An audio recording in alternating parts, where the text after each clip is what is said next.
Hey everybody, Digital Dungeon Master here, and I wanted to make this quick video. A lot of people have been asking what my basic Dungeons and Dragons game is going to look like with Fantasy Grounds.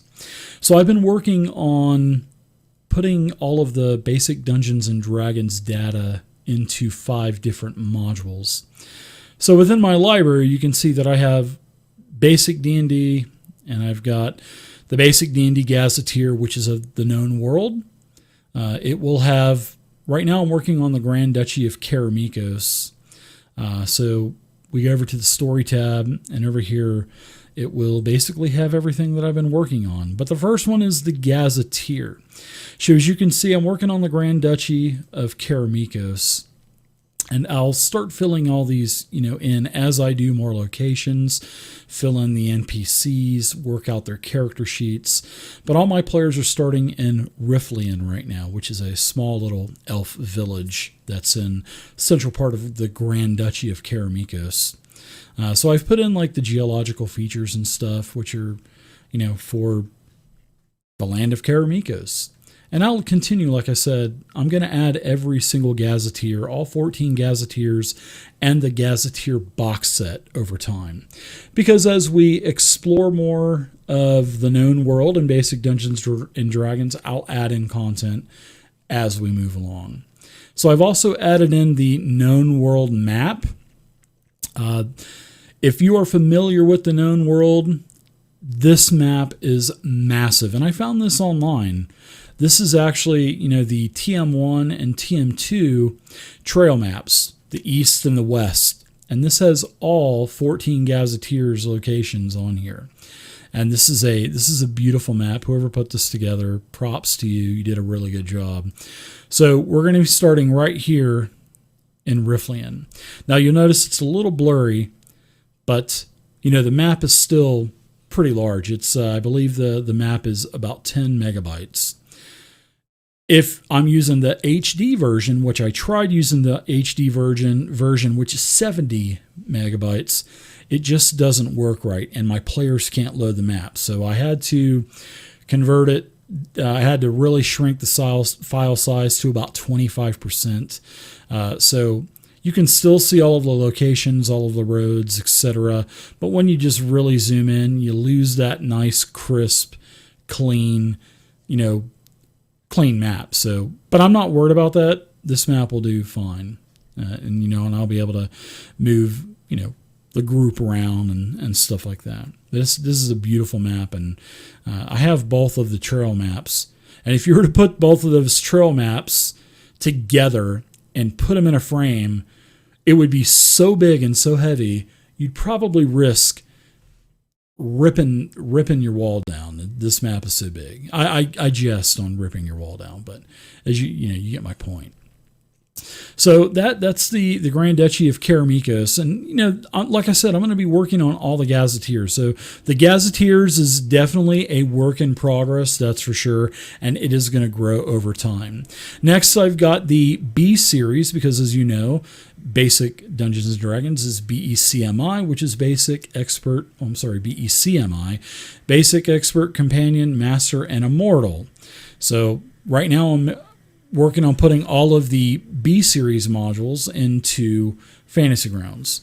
So as I go ahead and select the B series, you'll see that here are all 12 of the B series modules and the solo, and I am currently working on In Search of the Unknown and B2 Keep on the Borderlands. So the entire adventure is in there, but the way that I'm doing it, I'm not putting loot, and I'm not putting treasure. Well, I'm not putting treasure, and I'm not putting monsters into the modules.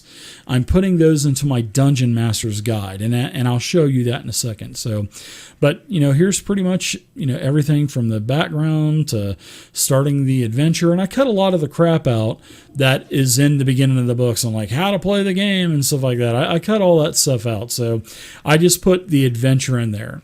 So, I put all of the maps in here, so I found nice color images and stuff like that.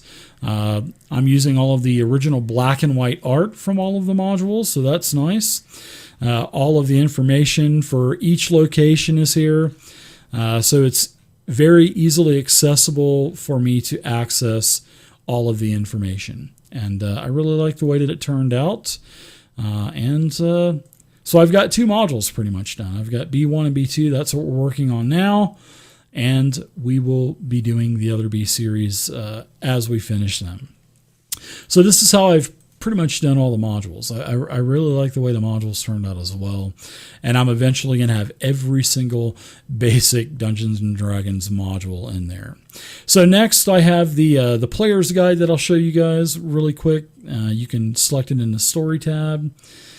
So I selected, here's everything. I put all of the entire 304 pages, well, most of it except for like siege weaponry, and I did not put mass combat and building strongholds yet, but that'll come later. I'm gonna have to work on that a little bit. So I've put everything in alphabetical order, from all of the character creation to classes, everything. So if you want to learn anything about general skills, just click on general skills, and voila, it has everything. And then if you scroll down, it has all of the different skills that you can use broken up by the attributes. And you can just simply drag and drop those onto your skills section of your character sheet. So I really like the way the player's guide turned out for the cyclopedia, and the players will have access to that. They won't be able to see the gazetteer or the modules or anything like that. So, but that's the player's guide, and as I add more classes and stuff like that, I'll add more to the player's guide. Now here is the rule cyclopedia. Well, in fact, I'll show you Thunder Rift first. Thunder Rift is a setting that was pretty much the last-ditch effort to try to revitalize basic D&D in the early to middle 90s. And it didn't work, unfortunately. But it is an awesome setting. I really like Thunder Rift, and I'm going to be running my players through Thunder Rift eventually. But Thunder Rift has a gazetteer. There's a total of 7 books and a box set for Thunder Rift. And, I've got the entire Thunder Rift setting with all of the adventures done as well. So this has, here's the map of Thunder Rift. It's a beautiful little map. It's not a very big area. Sort of reminds me of the Nentervale from 4th edition. Here's everything from all the history, and, here's all of the, the major settlements. And then I have all of the maps built in. So everything's ready to go. I mean, for Thunder Rift, Gazetteer, totally ready to go. All of the adventures for Thunder Rift are ready to go. So if we're going to play Sword and Shield, it's a level 1 to 3 adventure. And here's everything from the adventure background to starting the adventure. And then, basically going to any kind of random encounters, and then the actual map of, Thunder Rift's there, which I've already showed you guys. And, there's arriving at the runes. So here's, this is for the knights of the basic D&D Thunder Rift series really had nice maps for the time. This is pretty much the first time that for basic D&D where they started using the beautiful color maps. I guess it's probably when Photoshop and stuff came out. And as you can see, the maps are really nice. And, they sized perfectly. The grids lined up first time. Everything was beautiful. Everything's ready to go. And they put a lot of work into these maps, and they look really good. And, the great thing is you can I got all those PDFs on DM's Guild. So the quality of the PDF was good. It was really easy to copy paste the information. And it was really easy to take the maps and incorporate them into Fantasy Grounds too. So, but that's all of the entire Thunder Rift, and all of the adventures are done, and everything. It's all 7 books done. So I've got Thunder Rift ready to go for down the line. Last I want to show you is the DM's guide that I was telling you about. And of course, there's a lot of items and basic Dungeons and Dragons. Most of them are in the Rule Cyclopedia, but the Rule Cyclopedia is all 5 box sets, put into one big book at 304 pages. But there's a lot of other items in a lot of the other modules that are not in the Rule Cyclopedia, especially with the adventures. And there's a lot of new monsters. So what I've done is I created the Rule Cyclopedia DM's Guide. So only I can see that. Only I can see the B series modules, only I can see the gazetteer, but I can share any information that I want to. And also Thunder Rift is for my eyes only.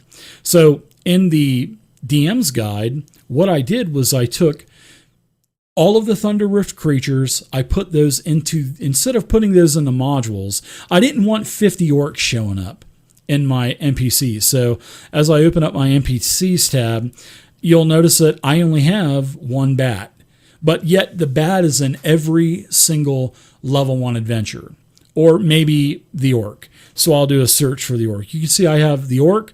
I made an orc crossbowman. There's a couple of leaders, but they are different levels. I need to add a level on that, and then the orc warrior. So, in the other rule sets like Pathfinder, D&D 5e and stuff, the more modules you activate, there will be 10 orcs there, and then you'll have 10 goblins and 15 kobolds. So what I did was I wanted to keep everything nice and organized. So in my DM's guide, not only is everything from the rule cyclopedia, but everything from the modules as well. So if I've already done an orc and, Quest for the Silver Sword, and I need an orc in B1 or B2, I don't have to make the orc. I've already got it in my DM's guide. So yeah, I've already made a couple hundred monsters, as you can see. I have multiple pages of monsters, and everything is, they're like, here's the dragon. It has all of the attack macros, all of the special features, all of the saving throw rolls built in, and then it has all of the other pertinent information about the abilities that the dragons get, and not only for the dragon, but for every creature that's from A to Z. So they'll all show up right here. Next, I've got all of my items. Now, there's a ton of items in Basic D&D, and you can see that I went into the rule cyclopedia and I basically made +1 to 5 arrows, +1 to 5 banded mail. That way, in case any modules, I need a +1 banded mail armor suit, I've already got that done, so I don't have to create that. But if there's stuff in the modules that I don't have, then I'll create it. So making the first couple of low-level modules took a long time because I had no monsters and items. But after I got all of the items made from the rule cyclopedia and the first couple of early series modules, making modules are super quick now, and for the B series modules, I just keep the information. I don't put items and monsters in them. I just already have those in my DM's guide. So there's no regurgitation, and I'm not doing work 10 times, which is really what I wanted.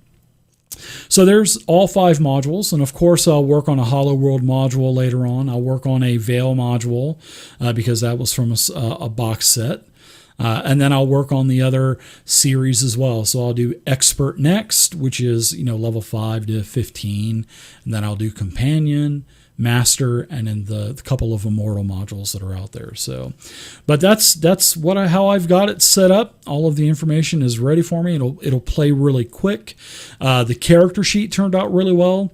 I have another video that talks about my character sheet, and it goes more into in-depth, but you can see I made character sheets for every single class.